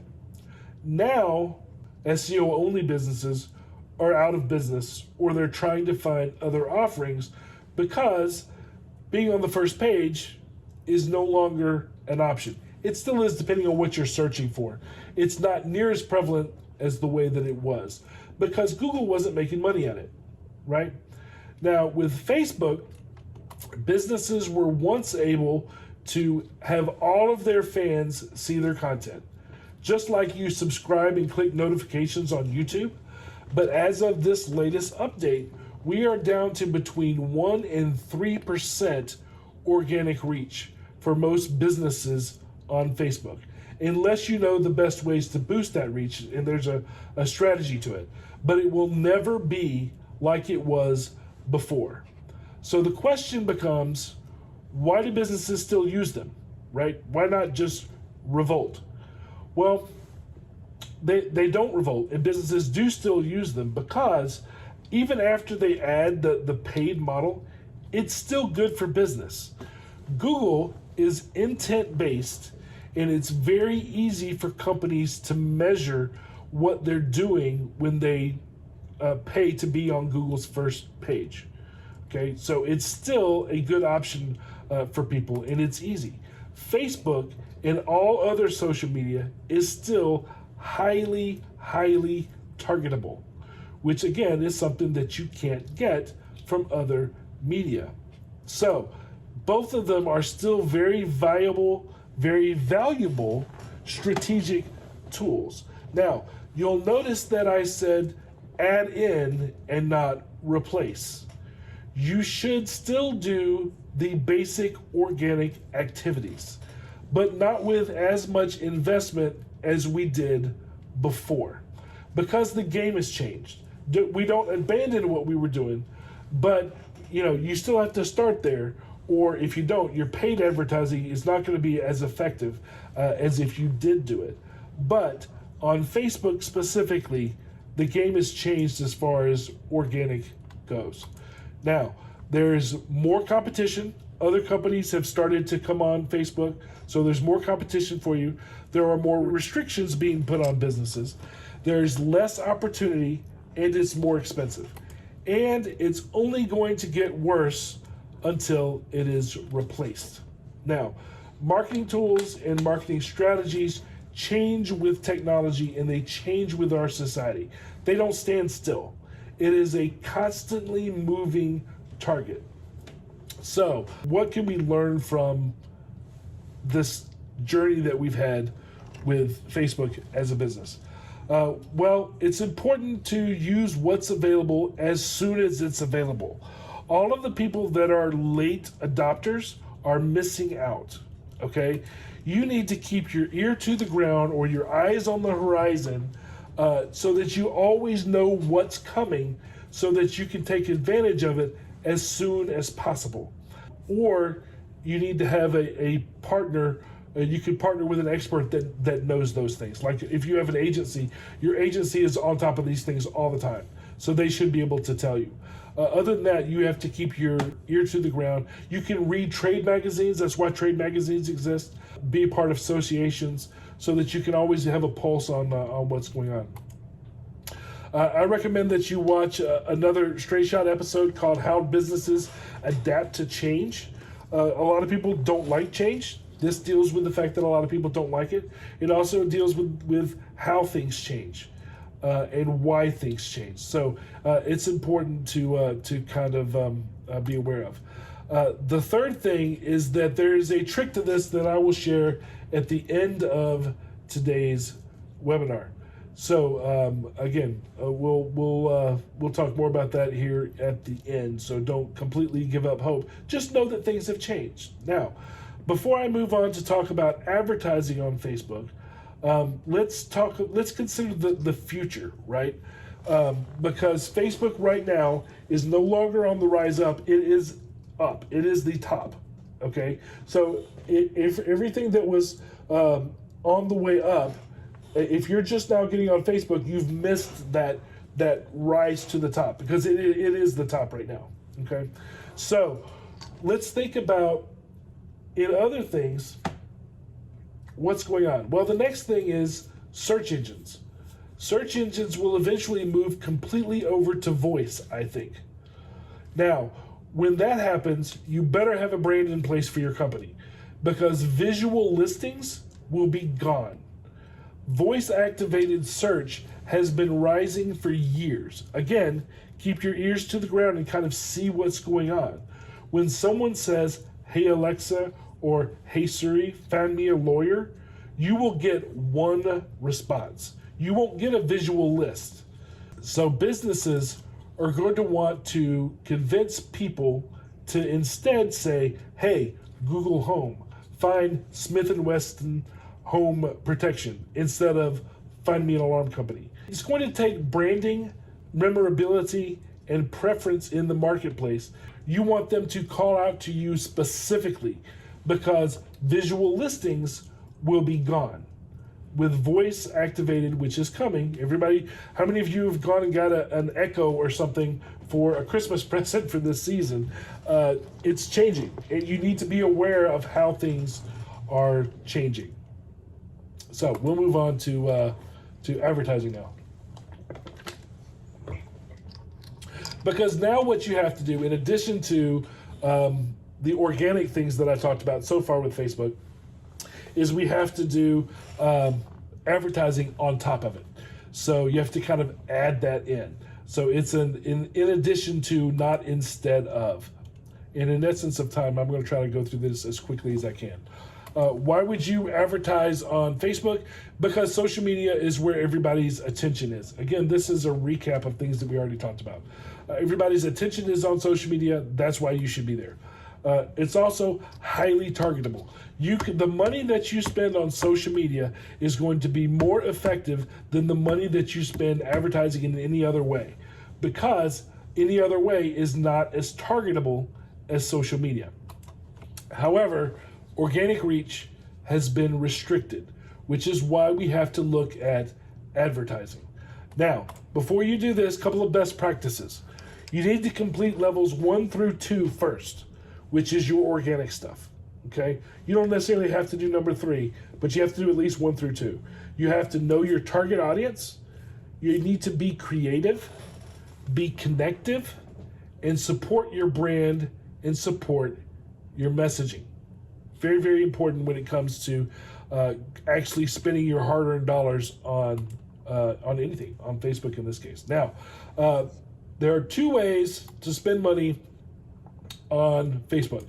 One is called boosting your post, and the other is actually running an ad. So boosting your post, having limited organic reach to fans, but Facebook now promotes that you boost your post for sharing things that you've already done to targeted viewers. Running an ad, traditional digital advertising, has a highly targetable audience, and those two are different. So let's look at each one of these and we'll talk about them. Boosting a post. In 2012, Facebook introduced this as a super easy way to spend money on Facebook. They called it promote post, and what you could do is simply create the campaign without ever leaving your Facebook page. Now, a few years later, they changed it from promote post to boost post, and it received a lot more updates, but it remained, in its essence, a way to quickly and easily spend money on Facebook to reach more people with your post. Now, like I mentioned before, you didn't have to do this when Facebook was gaining popularity because it was free, okay? But as organic reach has changed, a lot of page owners are now turning to boost post as a way to get their message in front of new people. Now I'm going to tell you why you should not use boost post. If you boost a post, Facebook will always look for more post engagement, more likes, more shares, more comments, etc. But sometimes maybe that's not what you want. Okay? For example, if you decide to boost a post that is a link, right, to something else, Facebook is still going to optimize that for engagement, not for links, which means you are very limited in what you're targeting and you have very limited control over what you are doing, what you are spending your money on. In this little graphic here, you can see the results of this, which was boosted. 27, almost 2,800 people engaged with it, which is good, but clicks were only 141 because it was boosted in order to get engagement, not in order to get clicks, which is slightly different in their algorithm. Everything at Facebook is run by a computer, and you have to kind of know how that computer works. All right, so when should you boost your post? You should do it if you're looking for increased awareness, because that's what it's for, okay? Increased awareness to your fans, or if you're looking to boost or maintain your organic reach. So your organic reach is still valuable if you add boosting on top of it, because then Facebook is going out with their algorithm, grabbing new people to bring back to your page and see your organic post. So those are reasons to use it. If you're using it to sell something, don't use boost post. What you need to do is use actual advertising. So you'll be able to choose with advertising the most suitable campaign objective that you're going to have. Now there's 3 different options: photos, carousel, which is multiple photos, and then video. The most important thing about this is that you have control over your audience. So you can target exactly who it is you want and why. And I'll kind of go into what that looks like here. Consumer profile. Again, you need to know your customer before you start doing any of this. If you don't know who your customer is, you need to back up and start there first. But once you have a targeted consumer profile, then you tell it to Facebook. They will match it with people that look just like it, and that's who they'll send your advertisement to. Now, there's also a way to do this using the Facebook algorithm. What you do is, if you have an email list, you will upload that email list to Facebook. Facebook will find those people on Facebook already using those email addresses, right? And then link them up with other people that match their same profile. So that is a way to get Facebook to kind of do a lot of that targeting for you if you have collected an email list from your existing customers. You can also do this with people that have visited your website. What they will do is they'll match your current audience and the different attributes that they have, and then make what's called a lookalike audience from that. And I see there's lots of questions going on. We'll get to them. This has a lot to do with the reasons why you should have an email list and why you should know your audience. Those things are paramount even if, a lot of people think email is dead. Number one, email is not dead. But number two, you need it because that's where your audience is. Now, quickly as I can, I'm going to go through what's called funnel marketing, which I'm sure you guys have heard of. This is another way to use Facebook and their algorithms and the capabilities. This is just to share with you what the capabilities are of Facebook from an advertising standpoint, okay? You have a funnel. You have the first piece, which is making people aware that you exist. That's generating leads, okay? After they know that you exist, then we have to generate interest and get them to make a decision to buy from you. That can be done through what is called retargeting, which I'm going to go over in just a minute. And then we have promotions, which is this is for people that have already bought from you or have already made a decision, and you're promoting additional things to them. All right, so with Facebook, this is kind of how it works. You have your ad, which is there to gain people's attention. That's the purpose of your ad when you're building it. You want to stop people from scrolling, gain their attention. And there's different creative ways as to how to do that. But that's the goal of your ad. Then you have the landing page. They're going to move from the ad to a landing page, which should be part of your website that is there to persuade. It is targeted, it is informative, it is mobile friendly, and it is consistent. These content pages should be built to encourage sales, okay? Don't just send them to your homepage, which is targeted to anybody that happens to land on you. You want to send them to a page specific to whatever that ad was for, that is specifically targeted to sell to them, okay? Now, there are third-party tools that are available that you can do instead of building a page on your site. You can even build a questionnaire on Facebook itself. They have the capability of you doing this, where you basically, this is an example, you click that link, it would go here, you provide your details, all set, then they would send you the information. Again, it depends on how much control you want over what's going on. So, after you've done that, you've gotten people to your website to find out more information. Then we have what's called a retargeting strategy. And that's what I'm going to go over here in just a second, because it all comes down to, you have these ads, how are you going to apply them? And why are you going to apply them in that way? And there are so many options that the best thing for me to do is to look at an example. So that's what we're going to do. I'm going to show you an example real quick of what a retargeting strategy looks like. All right, this is an example from one of our clients, Eastside Bariatric and General Surgery. We built landing pages that are specific for each product, like I told you. Where you're going to send them needs to be targeted specifically towards selling whatever it is, right? These are the pages that we were building.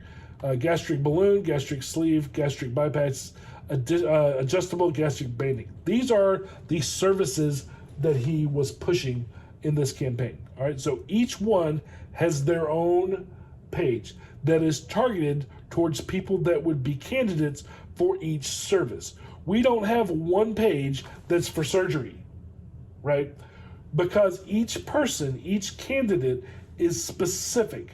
So we have each thing specifically for each person, all right?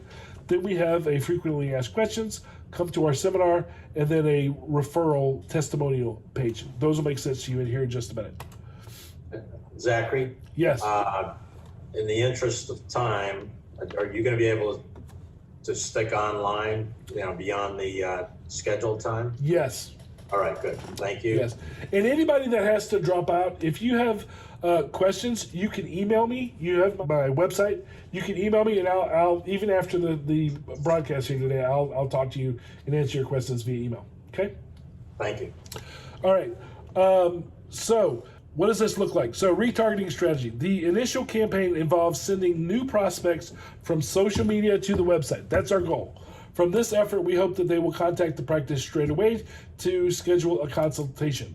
So we have cold leads, which is where we start, right, through Facebook, and we try to get them to go to a specific service page on the website and then contact us. That's the goal of the initial campaign. So this is your basic campaign. You would put an ad out there, send people to whatever page you're trying to sell them through, hoping that they would then buy from you, okay? But with retargeting, we have what's called a visited campaign. So after you've been to the website, we know it. It's very Big Brother-like. As soon as you've been there, I can identify you as somebody who has been to my website. So what we would then do, if you didn't contact us, is we would then send you another message that says, I know you've been to our website and looked at us, but you didn't move forward. Let me see if I can answer some more questions for you. So these people are now what's considered warm leads, okay? So then we send them to other options that might be good for them. We send them to frequently asked questions. We invite them to come see us when we're doing a seminar, whatever. We contact them and touch them a second time in an effort to get them to continue on with the purchase. We don't just leave them after they didn't respond the first time. So after they've gone through the others and they've contacted us, we send them a message to thank them for having contacted us, even if they haven't bought from us yet. They've reached out to us.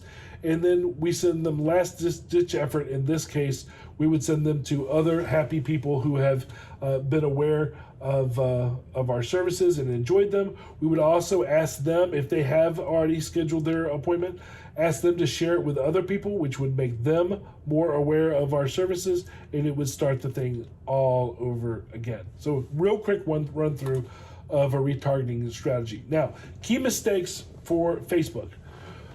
So when Facebook is not working for someone from an advertising standpoint, there's usually several reasons. One is they're not using the technology correctly. So they're not using the pixels, the custom audiences, they're not collecting emails, or they are excluding people that have already visited or purchased from their site when maybe they shouldn't have. So that's one of the key mistakes, is they don't technically know how to do what it is that needs to be done from a technical standpoint. The other is their expectations are wrong. You need to understand that it's going to take 6 to 9 brand touch points on average for people to make a decision about your business, depending on what you sell. So you need to have those expectations going in. You also need to build relationships. If Facebook is not working for you, it's because you're not building in value and trust with the people that are following your page. You have to, again, it's not sell. You have to build these relationships with people. Another key reason, I think it's the last one that I'm going to go over today, key mistakes that people make is lack of branding. So if they're inconsistent in their look and feel, if their brand voice is not professional, whatever it may be, or if they don't know their audience, they've done no research or very little consumer research and they don't know who their audience is, therefore they're talking to the wrong people, or if they simply have bad creative, if what they're putting out there is simply not good, because not everyone can make good creative. So that's another reason why sometimes Facebook does not work for people. Now, one of the things that I tell people is that if you come up to me and you tell me, I hate Facebook, Facebook doesn't work, that's wrong. It is emphatically wrong. Facebook works, it just may not be working for you. And the question is, why is social media not working for you? Statistically, we already know that it works. It is the most popular way to communicate with businesses. So the question is, what is stopping it from working for you? That's the question. You can't blame the tool, right? You don't blame a hammer because it's not putting nails through the board. It's not the tool's fault. So we need to figure out if you are disenchanted for some reason, if you're unsatisfied with your Facebook experience, why? That why is going to matter. I'm going to try to get to LinkedIn. All right. I was asked to do 75% Facebook, 25% LinkedIn. So let's go. Let's talk about LinkedIn for a minute. LinkedIn is the #1 social media tool for business to business. Again, you can look up the stats, but here they are. LinkedIn had an incredible launch back when the dot-com boom happened and when the Web 2.0 first came out. Then they started to become abused by people. Then, a couple of years ago, they were bought by Microsoft, which has turned them into a bona fide social media platform, and the negative stigma of being spammed and abused is starting to go away. Right now, LinkedIn is where Facebook was 5 years ago, which means there is much more organic reach still available. Remember how I told you that the organic reach on Facebook has gone to 1 to 3%? It's still here on LinkedIn because it's early enough in its rebirth of itself that there's still a lot of organic reach available on LinkedIn. It is number 2 on all of social media platforms for easy high percentages of organic reach. And you need to take advantage of this while you can, because just like Google and Facebook, it's not going to last. We already know that. As soon as they become saturated, they're going to start putting in restrictions that make you only spend money on their platform. So right now, again, Facebook is where LinkedIn is where Facebook was 5 years ago. You need to start participating in on LinkedIn. Now, why do businesses use LinkedIn? Well, one is because of online business networking, particularly right now during the pandemic. You can network with other people in your industry, other people in your town, online through LinkedIn. Another reason would be to establish thought leadership or authority in your industry. Branding is another reason why people use LinkedIn. Viability, again, if people want to see that you're a real company, LinkedIn will help do that. It's not as critical as it is on Facebook. If you're not on Facebook, people really want to know why. If you're not on LinkedIn, oh, well, there's lots of companies not on LinkedIn. Because, again, it's newer. It's where Facebook was 5 years ago. It is the number 1 B2B network. So if you are a B2B business, don't miss out on the Facebook. It is increasing in popularity. It has good organic reach. The algorithm is different, and it is really good for lead generation and so forth. So those are all important reasons why businesses should use Planet LinkedIn. Now, how do you set up your country on Planet LinkedIn, right? How do you set up residence on this specific platform? Well, on LinkedIn, you have to set up both personal and business profiles. You do have to have both. You cannot have a business profile unless you have a personal profile. Now, when you're setting those up, you want them to be 25% about you and 75% about the value that you bring to your customers, which is a shift from when LinkedIn was recruitment focused. If you had a profile back then, you need to update your profile now to no longer be as much about selling you as a person and more about how you're going to provide value to your audience. Now, the next thing, if I can get my cursor to work, optimize both profiles. Completed profiles show up in the algorithm 30% more than incomplete, which basically means LinkedIn wants you to complete your profile. If not, you get somewhat penalized for not having a completed profile. So you need to do that. You need to ask for recommendations from people. Ask people to come find you and recommend you on LinkedIn. There are lots of different ways to do that through the LinkedIn tool. This is all about knowing their algorithm and how it works. Next, you need to post frequent content, which means 4 to 5 times per week or more. Different people argue about frequency. I would say this is the minimum, in that with LinkedIn, you cannot overpost unless you're using a pod, but I'll talk about that in a minute too. Facebook recommends 3 minutes minimum for video, and LinkedIn has a 10-minute maximum for video. So as far as video content goes, which is the next bullet here, you need to post something that's between 3 to 10 minutes. I would make it 3 to 10 minutes. That way you can also use it on the Facebooks. So, yeah, if you're posting under that, the Facebook algorithm now likes the ones that are a minimum of 3 minutes long. LinkedIn will not let you post longer than 10 minutes long. And they want you to host these assets locally. If you're going to post an outside link, you need to post an outside link in the comments, not in your actual posting. This is a little trick, okay? For example, I just did an interview on the radio the other day. And so on LinkedIn, I took a clip of that interview and I posted it directly on LinkedIn. Then in the comments, I put a link to YouTube where it had the full thing. Now, I did that because the full thing was longer than 10 minutes. And so I could not post that natively on LinkedIn. But I wanted people to see it, so I told them in my post, link in comments. First comment down below is where the link was. That doesn't hurt my ranking in LinkedIn. Because if you put a link in the actual post, they don't like that as much because they want you to post with them. Little trick. All right, so moving along. Microblog. LinkedIn likes long text content, so you can use it as a microblog. You can put a lot of information in your post, unlike other places like Twitter where you can't. They like you to put lots of content. You can use that.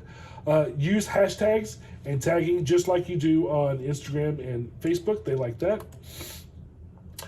Make sure you're using the correct sized photograph or image. The size is going to matter because if it's missized, you can definitely see it on LinkedIn. The other thing is you're allowed to have more complex graphics on LinkedIn because people will take more time. These are business people. They'll take more time to read like an infographic than they would on Facebook. Again, you have to know your platform and make sure that everything is professionally laid out. Stories, again, like I mentioned before, they are currently rolling out stories. Not everyone has it, but it'll operate just like Instagram or Snapchat. Engage with other people. Reply to every single comment you get, even if it's just to thank them for commenting. Again, engagement. You want the engagement. If someone comments on your post, you are in their feed. So you want people to comment. If they comment on your post shows up in their feed. Again, this is unlike anywhere else right now. So very important, you want to engage with other people. You want them to comment. You want to encourage them to comment on your post because it gives you more reach. You want to comment on industry leaders, teachers, and mentors that are out there. You want to comment on their post because so you can get that engagement going with their audiences, right? It's all about knowing how to communicate with people. So some options on what to post. 20 to 30% should be about your offering. So whatever it is that you offer in the marketplace. 70 to 80% should be about your industry, should be valuable education for people to know, or to be about things that are relevant to the space that you're in. So you can see that you can talk about whatever you're offering. Again, not hitting them over the head sales-wise, but that's a very small percentage considering the whole thing. The majority is valuable contextual content. That's what you want to do to convince people to like you, right? Bring value to your users. Clips of longer videos, I just talked about that a little bit. Tell your truth, that's the other thing. Don't make up who you are, be who you are, right? If you're not comfortable with who you are, work on that first. But just tell your truth and you won't have to worry about what it is you're saying to people. Sharing things that aren't you, but show what you care about or things that will bring value to others. Yeah.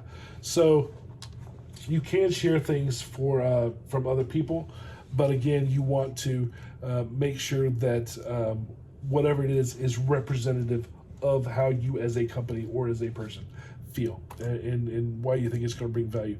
They also do have polls that you can do with them.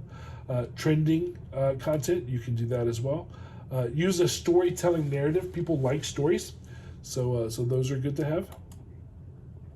Ask questions. Again, you want engagement with these people. You want the back and forth. All right, when to post. Remember, this is not Facebook. This is B2B.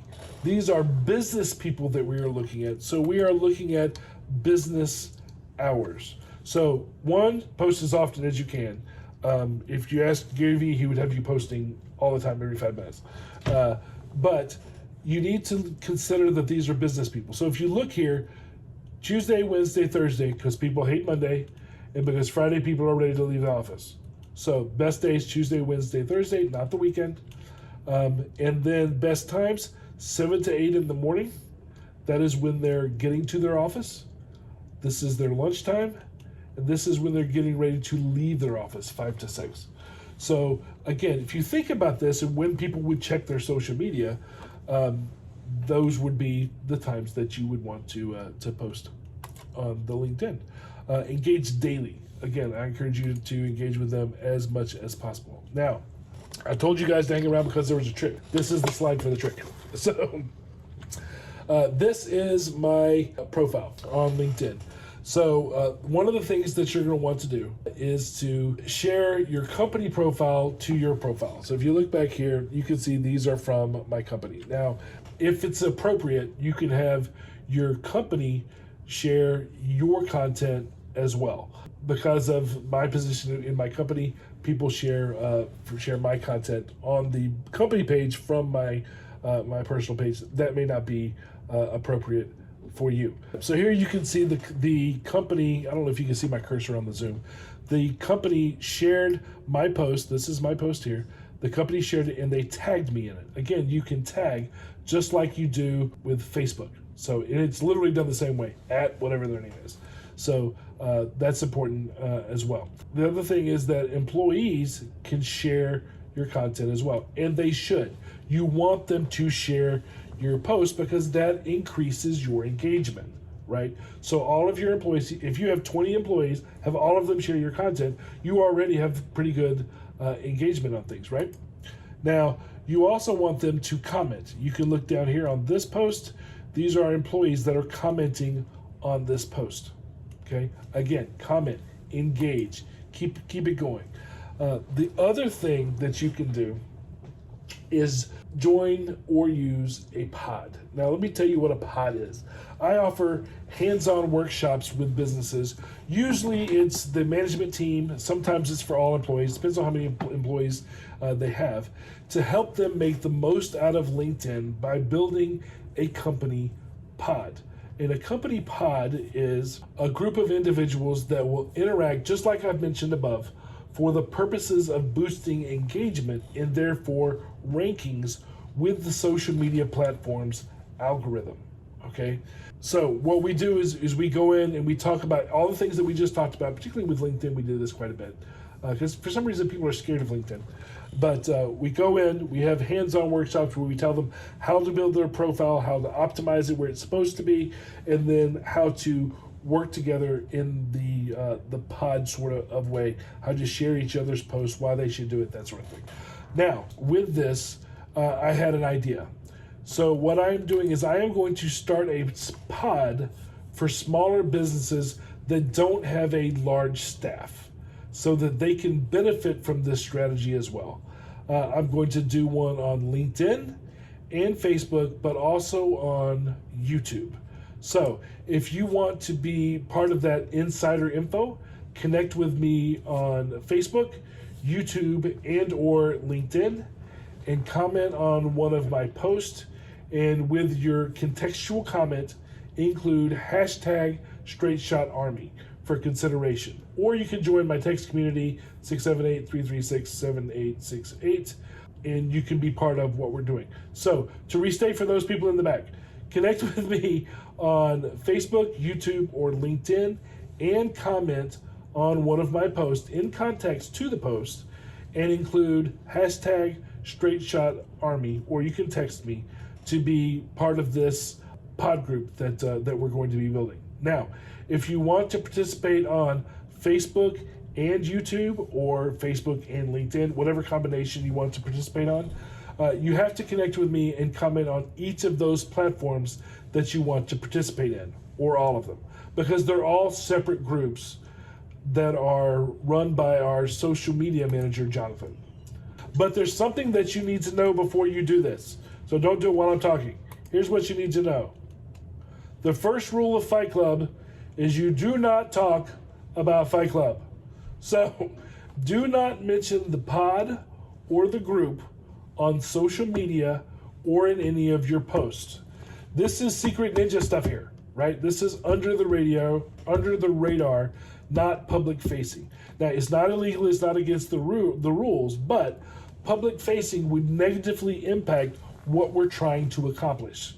So it would negatively impact the success of this to the group. So for those of you that don't have a big staff with your company and you want to take advantage of using a pod, you can do it.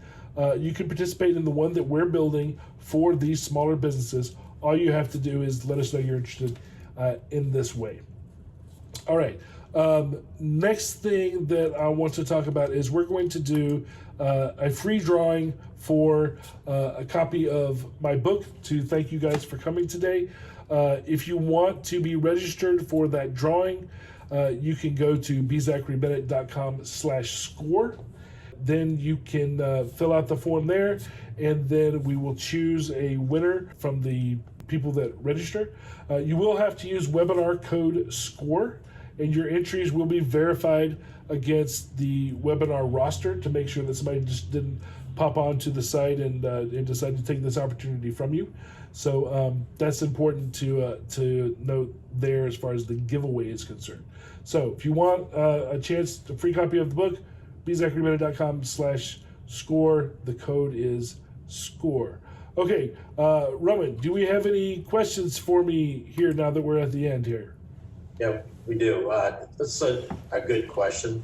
How much should a small business owner budget in time and money, per month for Facebook or LinkedIn, as the case might be? Sure. Any rules of thumb? There are.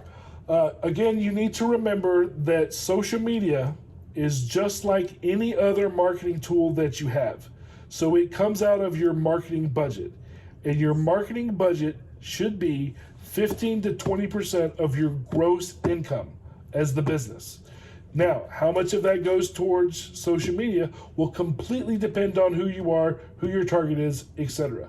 Now, if you need to know more information about how to get to that budget, you can go to reformationproductions.com/budget, and there are budget calculators on there that will help you determine how to figure out what that number is for your business. Generally speaking, though, it's 15 to 20% of your gross revenue for the business. That's how much you will spend towards business communication of any sort. After that, it becomes a who are you going after sort of strategic decision. I have a question about retargeting. Sure. Can it be set up to be automatic, or does a business owner have to do that manually to each? Yep, it can be set up to be automated. So the trick is knowing the technology and knowing how to do it. The second somebody comes to your site, we know about it, then we can say a week afterwards we hit them again. Or you can send a message out immediately, or however it can be set up to be automated.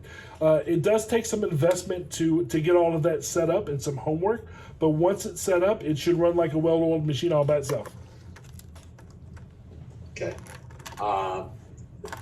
Is there a best way to use Facebook for a staffing and recruiting agency? I don't think of any specific strategies off the top of my head for that industry. You can post jobs, of course, on Facebook, and you can do that for free. So I would imagine that's something that you should be doing. But that's not. I would think too, Zachary, you've got two audiences: one to use your agency, and the other to actually recruit people that Absolutely. you represent. Yep. But the algorithm actually, if you post a job on there, the algorithm is different than it is for most other things. So I would post the same way that you would post on Monster.com or Indeed or any of those. I would post the job on Facebook, and it's free at this point.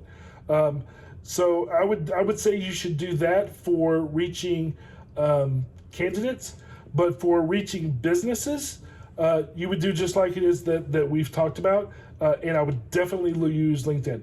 For both of them, I would use LinkedIn as well. LinkedIn, you're going to get a lot more organic reach. Again, number one for that, and you can reach both candidates and customers there too. So I would use both.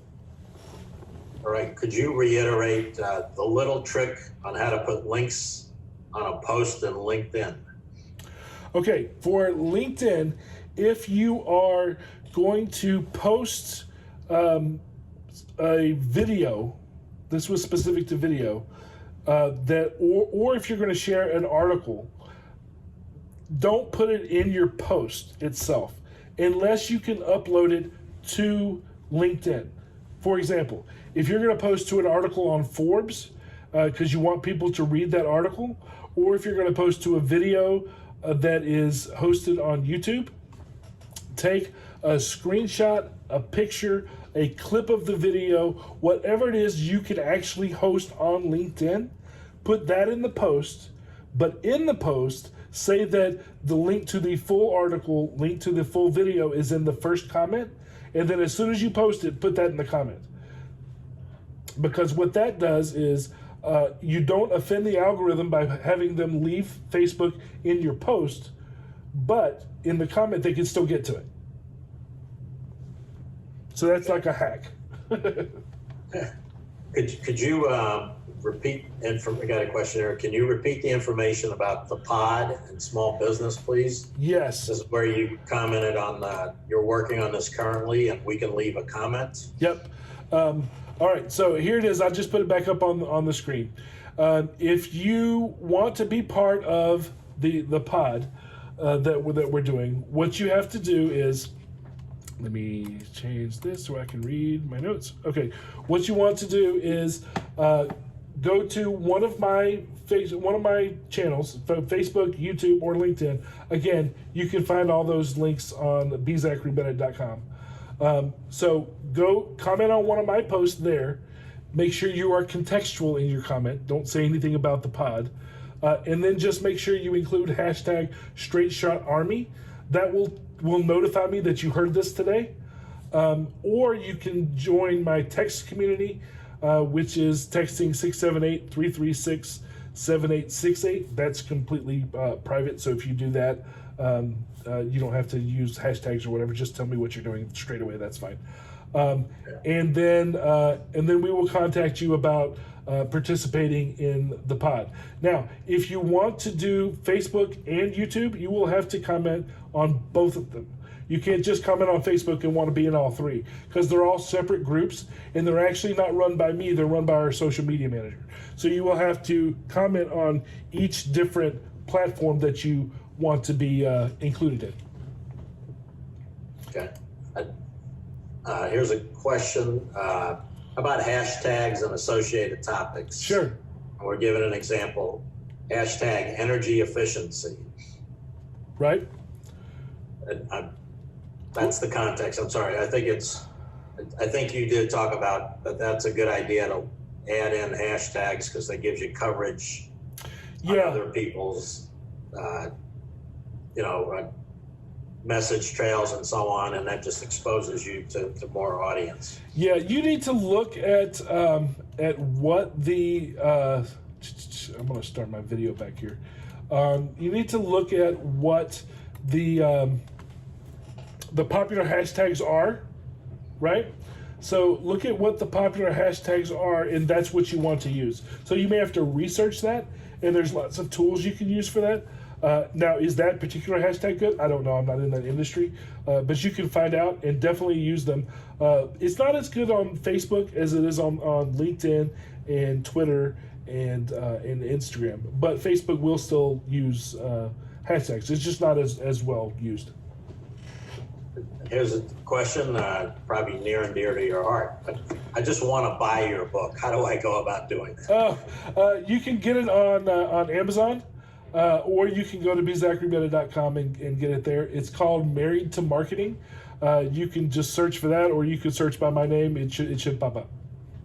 Okay. That is an interesting one. How do you use social media if you're a government contractor? You don't sell to the public, you just do bidding. Yes. So with a couple of things about working with the government, you're going to have rules you have to follow. And those are going to vary wildly depending on what agency you're with. So you're really going to have to look at that first and make sure you're compliant with their rules. Other than that, you can provide value, not sell, because this is social media. You can provide value no matter what your business is. So think of whoever would want to do business with you, what can you provide value for? For example, you could talk about why people would want to work with the government, what the steps are to apply, something that would give value to the people that you're talking to. You can also do updates where you talk about these things are, going to be coming out soon, that sort of thing. But you need to make sure you're within the brand and the brand voice of the organization, and there's going to be somebody there that has something to say about what that is. So you need to make sure you talk to them first. Not quite what you covered today, but any suggestions on how to avoid pop-up ads on the social media? I'm usually not asked how to stop ads, but there are several browsers that have pop-up blockers that are in them. Millennials hate pop-ups, so that's a way to do it. Also, if you ever go to click on something and it seems like nothing's happening, you can see if you have a pop-up blocker that's stopping it from happening, because that's highly possible. But that's usually a browser thing. You have to browser whatever you're experiencing the internet on. Okay. I have a question. So, Sure. Contrasting Facebook and LinkedIn, why is LinkedIn better for business than Facebook? Because LinkedIn is targeted towards business people, period. That's the only reason. Everybody and their brother is on Facebook, including grandmas, all sorts of people, whether they're business people or not. LinkedIn is simply business people. So when people go there, their mindset is business, and they're not going to be looking for recipes. That's why. Okay. And then early on in one of the polls, they asked what platforms people are, active on. Would you use any of those platforms for some of this advertising and so on that you talked about? Instagram and on and so on. Yes, I definitely would, depending on who you are. All of that. I think you froze up. Yep. All of that has to do with who your target is. So if your target is, 18-year-old kids, they're on TikTok. So you should advertise there. If your target is, photographers are on Instagram. You should be there. So it all depends on who your target is. So knowing your target, knowing where they live, work, and play will tell you where to advertise. Now, one of the things you mentioned that you're involved in is podcasting. Any recommendations to people on podcasting? Yes, podcasting is great, and podcasting is extremely popular right now. If you go to the easiest way, I'm not actually pumping my podcast, but the easiest way to find out about it is we did an episode on businesses using podcasting for their business on Straight Shot. So if you go to Straight Shot Marketing Podcast on Apple, YouTube, you can go to straightshot.net and then just find that episode. It talks all about it. Okay. I'm going to do a little ad here for Score. There's Sure. a question about selling new innovation products not available on the market. How to go about promoting that? I would recommend that you contact score.org, get a mentor, and one will be assigned to help you with how to introduce new technology. Startup assistance is a core capability that Score provides. Yep. And then, with the podcast, is there a link to that podcast? Or There is, but it's a whole bunch Is it of just best to Yeah, contact you? it's Bennett it's- at reformationproducts.com. productions. It's Excuse me, reformationproductions.com. the Z Bennett at reformationproducts.com. yeah Productions.com. Can't quite get it right. Okay. Put it up on the screen. I could give you the link, but it's full of numbers and letters and stuff. So the best thing to do would be Google Straight Shot Marketing Podcast, find the website, and then look for the episode. Right. Okay. All right. So just a question here again, or for those who might have joined late, the survey will automatically be presented, or survey link will be presented to you as you exit today's workshop. Again, a reminder, if you complete that, we'll be sending you information, follow-up information on this. We do appreciate you spending extra time. Thank you very much, and we appreciate everybody for hanging in there. And I'd say we're kind of done with the last of the questions at this point. Thank you, everybody, and I'll turn it over to you, Zachary, for the last word. All right, yep, that's all I had for today. Again, if you want a copy of the book, you want to get it, you can just go to bzacharybennett.com. If you want to be entered in the drawing, bzachary.com/score. Any questions you have for me, you can text me at that number. Always available via my social media or my website. And if you have any questions ever, just reach out to me. I like to serve the business community, and I'm here for you if you need me.